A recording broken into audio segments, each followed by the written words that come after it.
नमस्कार, India news Uttar Pradesh Uttarakhand पर आपका स्वागत है। मैं हूं आपके साथ हेमंत कुमार और चलिए रुक करते हैं फटाफट खबरों का। हंदवाड़ा में सेना और आतंकियों के बीच मुठभेड़ हुई। सेना ने 2 आतंकियों को मार गिराया। हमले में 2 अधिकारी समेत 5 जवान शहीद हुए।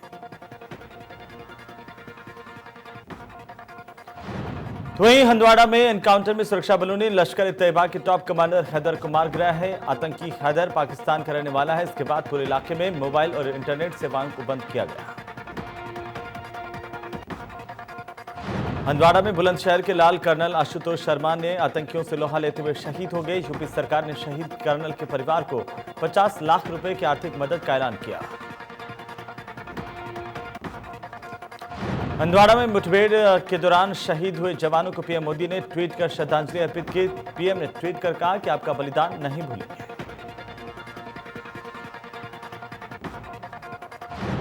तो सीएम योगी ने ट्वीट कर जम्मू कश्मीर के हंदवाड़ा में राष्ट्र की रक्षा करते हुए अपने प्राण न्यौछावर करने वाले मां भारती के वीर सपूतों के शौर्य और शहादत को कोटि कोटि नमन किया।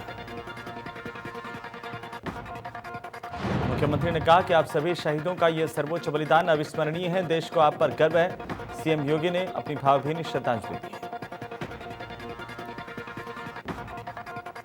वहीं यूपी के अपर मुख्य सचिव गृह अवनीश अवस्थी ने कहा कि मुख्यमंत्री ने बुलंदशहर के निवासी शहीद कर्नल आशुतोष शर्मा के परिवार को 50 लाख रुपए की आर्थिक सहयोग देने की घोषणा की। अवनीश अवस्थी के मुताबिक एक परिजन को साथ ही सरकारी नौकरी देने की घोषणा भी की गई। कर्नल आशुतोष की स्मृति में उनके पैतृक गांव में गौरव द्वार का निर्माण भी करवाया जाएगा। हंदवाड़ा में मुठभेड़ के दौरान शहीद हुए जवानों को पंजाब के सीएम ने भी श्रद्धांजलि अर्पित की है। हंदवाड़ा में पंजाब के शहीद जवान के परिवार को मुख्यमंत्री अमरिंदर सिंह ने मुआवजे का ऐलान किया है। समाजवादी पार्टी के अध्यक्ष अखिलेश यादव ने भी ट्वीट करते हुए लिखा कि आज भारतीय सेना ने अपनी शौर्यता का परिचय देते हुए कश्मीर के हंदवाड़ा में 2 आतंकियों को मारकर एक बड़े आतंकी हमले को नाकाम किया है। अखिलेश यादव ने लिखा है कि हमले में 2 अधिकारी 3 जवानों का शहीद होना अत्यंत दुखद है। शोकाकुल परिजनों के प्रति संवेदनाएं और अमर शहीदों को शत शत नमन और भावभीनी श्रद्धांजलि।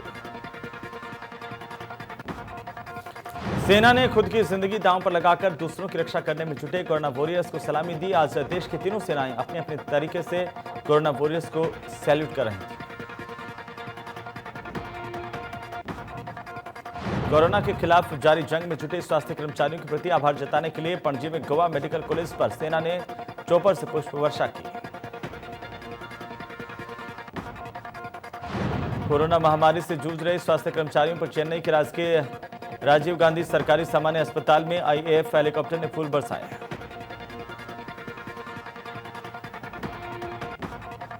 बेंगलुरु के विक्टोरिया अस्पताल में स्वास्थ्य कार्यकर्ताओं के प्रति आभार व्यक्त करने के लिए भारतीय वायुसेना के विमान फूलों की पंखुड़ियों से वर्षा करते हुए देखे गए। ओडिशा के भुवनेश्वर में भारतीय वायुसेना के विमानों ने Kalinga institute of medical sciences पर कोविड-19 से लड़ने वाले चिकित्सा पेशेवरों के प्रति अपना आभार व्यक्त करने के लिए फ्लाई पास्ट किया। तो राजधानी लखनऊ के केजीएमयू अस्पताल पर भी भारतीय वायुसेना के विमान ने कोविड-19 से लड़ने वाले डॉक्टरों और मेडिकल स्टाफ पर पुष्प वर्षा की। वाराणसी में वायुसेना के 2 हेलीकॉप्टरों ने फूलों की बारिश की। सेना ने कोरोना योद्धाओं का बढ़ाया हौसला। 4 अस्पतालों पर वायुसेना ने फूलों की बारिश की। वहीं गाजियाबाद के लोनिन में राष्ट्रीय स्वयंसेवक संघ की टीम ने रक्तदान शिविर का आयोजन किया। रक्तदान शिविर में डॉक्टर्स और स्वास्थ्य विभाग की टीम पहुंची, जिन पर फूलों से वर्षा की गई।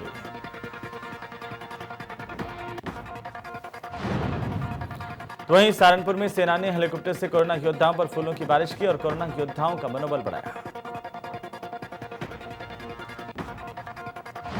देहरादून में वायुसेना ने अपने तरीके से कोरोना वॉरियर्स को सलामी देकर के उनका हौसला बढ़ाया। वायुसेना के हेलीकॉप्टर्स ने कोरोना वायरस के मरीजों का इलाज कर रहे अस्पतालों के ऊपर से उड़ान भरी और कोरोना योद्धाओं के सम्मान में अस्पतालों पर पुष्प वर्षा की। कोरोना के खिलाफ जंग लड़ने वाले कोरोना वॉरियर्स को सेना ने अनोखे तरीके से सम्मान दिया। कोरोना वॉरियर्स को सलामी देने के लिए आज फ्लाई पास्ट किया गया। भारतीय वायुसेना के हेलीकॉप्टर ने वायरस मरीजों का इलाज करने वाले ऋषिकेश एम्स के कोरोना योद्धाओं के सम्मान में ऋषिकेश एम्स पर पुष्प वर्षा की।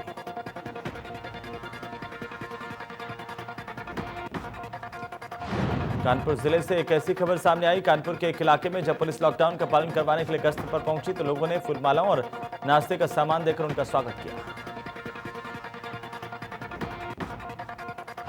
देश में कोरोना मरीजों की संख्या 40,000 को पार कर गई है। अब तक कोरोना से 1,310 लोगों की मौत हुई है। 10,122 लोग ठीक होकर अपने घर को लौटे।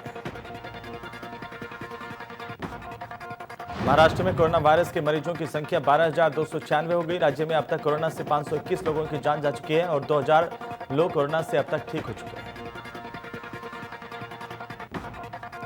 दिल्ली में कोरोना मरीजों की संख्या 4,122 हो गई है। कोरोना से अब तक 64 लोगों की मौत हो चुकी है। वहीं 1,167 मरीज ठीक होकर अपने घर लौट चुके हैं। पश्चिम बंगाल में कोरोना मरीजों की संख्या 886 हो गई। कोरोना से 199 लोग ठीक हो चुके हैं। वहीं वायरस ने 48 लोगों की जान ली है। तो गुजरात में 333 और व्यक्तियों के कोविड-19 से संक्रमित होने के साथ ही राज्य में इसके मामले बढ़कर के 5,000 को पार हो गए हैं, जबकि 26 और मौतें होने से मृतकों की संख्या भी बढ़कर 262 हो गई है। वहीं अकेले अहमदाबाद में 20 मौतें हुई हैं, जो एक दिन में होने वाली सबसे राज्य में कोविड-19 के कुल मामले 5,054 हैं, जिसमें अहमदाबाद में सामने आए 250 नए मामले शामिल हैं। तमिलनाडु में कोरोना मरीजों की संख्या 2,757 हो गई है। कोरोना से अब तक 28 लोगों की मौत हुई। आंध्र प्रदेश में पिछले 24 घंटे में कोरोना के 62 नए मामले सामने आए हैं। राज्य में कोरोना मरीजों की संख्या बढ़कर 1,525 हो गई है। अब तक 33 लोगों की मौत हो चुकी है। तो वहीं बिहार में कोरोना के 13 नए मामले सामने आए। राज्य में कोरोना मरीजों की संख्या 500 को पार कर गई है। वहीं कोरोना से अब तक 2 लोगों की मौत हो चुकी है।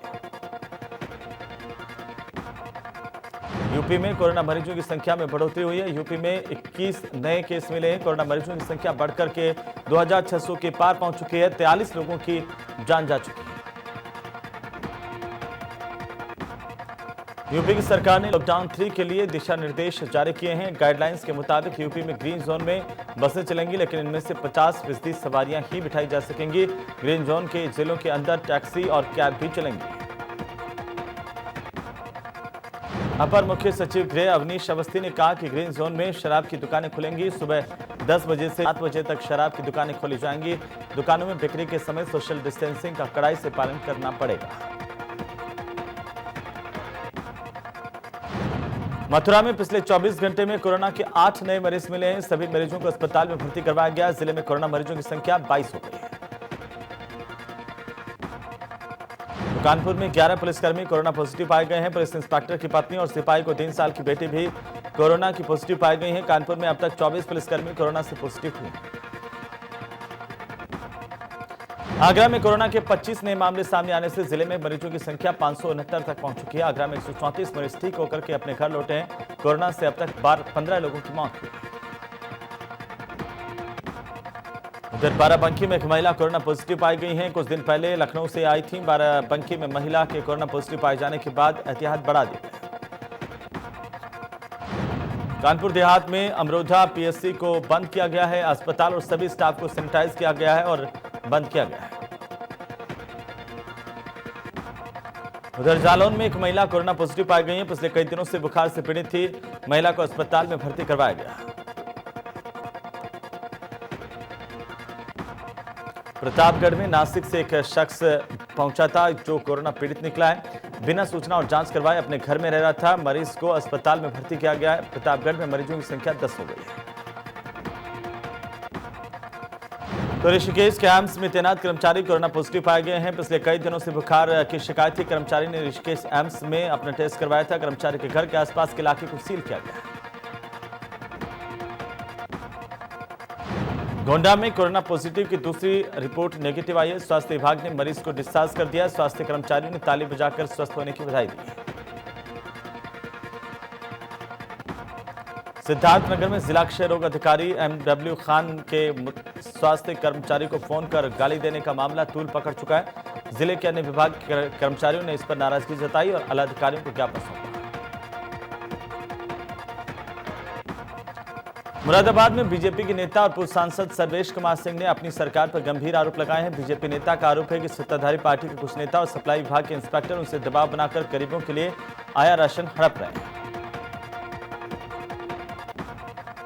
कमिश्नर और डीआईजी ने बलरामपुर जिले का एक दिवसीय दौरा किया। इस दौरान डीआईजी राकेश कुमार सिंह और कमिश्नर महेंद्र कुमार ने सेंट जेवियर्स और जीसस मैरी स्कूल में प्रवासी मजदूरों के लिए बनाए गए क्वारंटीन सेंटर का औचक निरीक्षण किया। महोबा में पुलिस ने बॉर्डर पर 500 से ज्यादा मजदूरों को रोका। गुजरात महाराष्ट्र से भदोही जा रहे थे। सभी मजदूर पास होने के बाद भी मजदूरों को एंट्री नहीं मिल पाई। कानपुर में जब ट्रेन से लगभग कई जिलों के 1200 मजदूर उतरे तो उनके चेहरों पर खुशी देखने को मिले। जिला प्रशासन ने इन सभी का मेडिकल टेस्ट करने के बाद ही उनको अपने घरों के लिए भेजने का काम किया जा रहा है। कानपुर के जाजमऊ चेकपोस्ट पर प्रवासी मजदूरों ने हंगामा किया। कानपुर से उन्नाव जा रहे थे मजदूर, पुलिस के समझाने पर शांत हुए।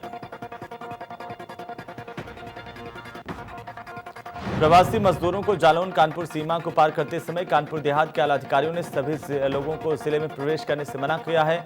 इसके बाद सैकड़ों की संख्या में लोगों ने बीच हाईवे पर बैठकर जाम लगा दिया और हंगामा किया।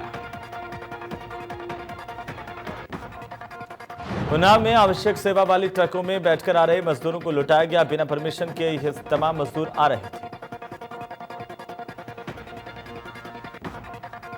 लॉकडाउन के कारण प्रवासी मजदूरों का पलायन जारी है। साइकिल पर सवार होकर लंबी लंबी यात्रा कर मजदूर हरियाणा से मुरादाबाद पहुंचे हैं। तो लखनऊ पहुंचे प्रवासी मजदूर। 847 मजदूर पहुंचे लखनऊ। 2 मजदूरों को किया गया क्वारंटाइन।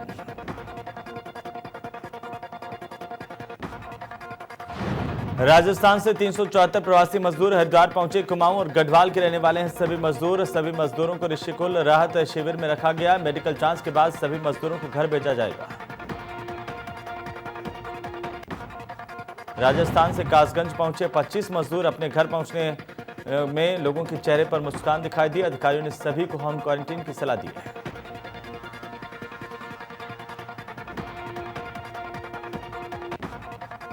उधर साड़ी कारोबार से जुड़े 4 मजदूर सूरत से पैदल चल करके 11 दिनों में मऊ पहुंचे। इसके बाद उनका थर्मल स्कैनिंग करवा करके 14 दिनों के आइसोलेशन में रखा गया। आपको बता दें कि मजदूरों में कोरोना वायरस का कोई भी लक्षण नहीं मिला है। कानपुर बॉर्डर से ट्रकों और मिनी ट्रकों में सवार होकर उन्नाव आ रहे मजदूरों को वापस भेजा गया। भारी तादाद में मजदूर वर्ग के लोगों को आता देखकर उन्नाव जिले के आला अधिकारी भी मौके पर पहुंचे और लोगों को समझाया।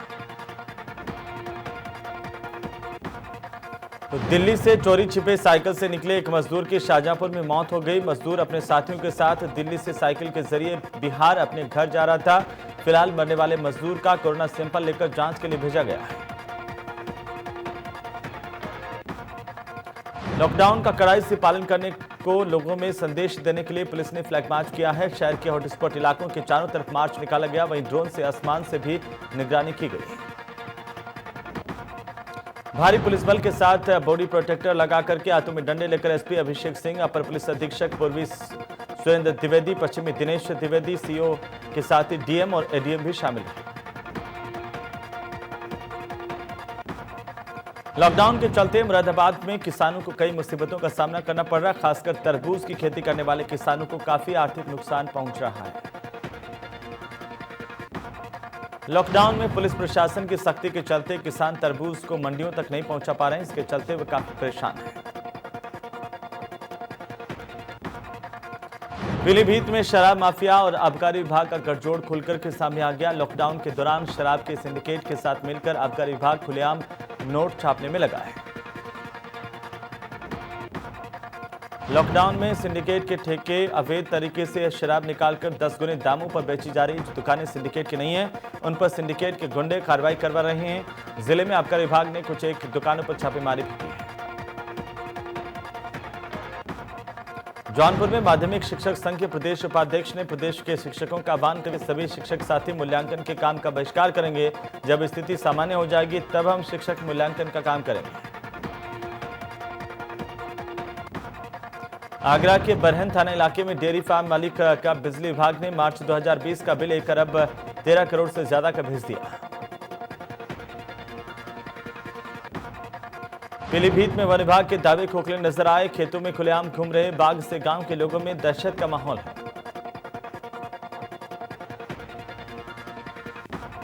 Greater Noida eastern peripheral highway पर दादरी पुलिस और बदमाशों के बीच मुठभेड़ हो गई। मुठभेड़ में 2 बदमाश मौके से फरार हो गए। 2 बदमाशों को गोली लगने से घायल हुए।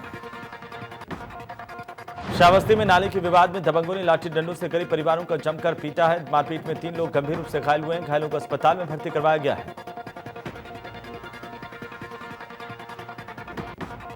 सीतापुर में एक युवक की गला रेतकर हत्या करने का मामला सामने आया। युवक का शव खून से लथपथ पड़ा मिला। परिजनों ने किसी भी रंजिश होने से इनकार किया है। पुलिस ने अज्ञात लोगों के खिलाफ मुकदमा दर्ज किया है।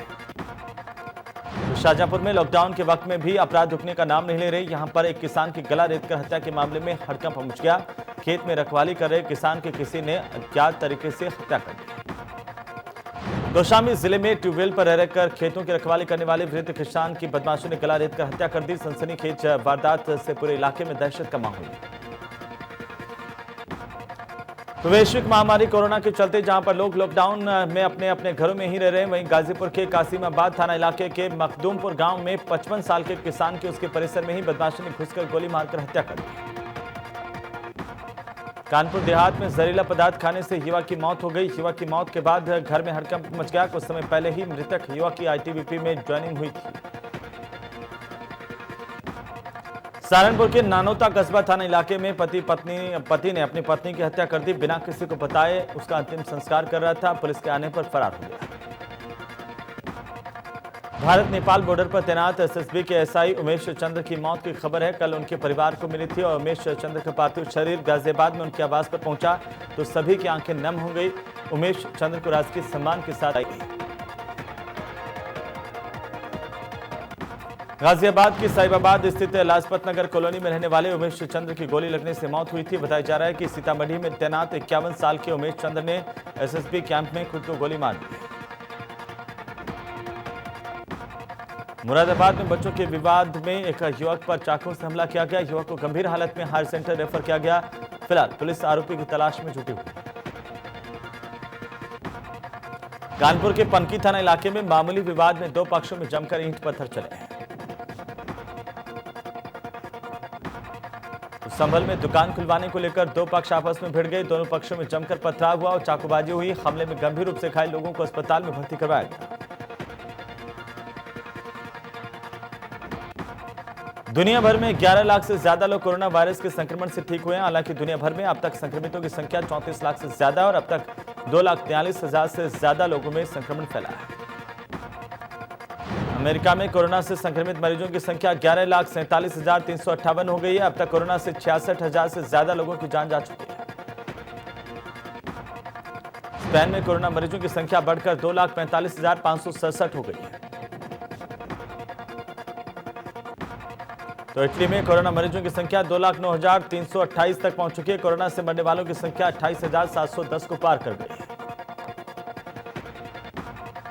जर्मनी में कोरोना से संक्रमित मरीजों की संख्या 1,64,478 हो गई और 6,736 लोगों की जान गई।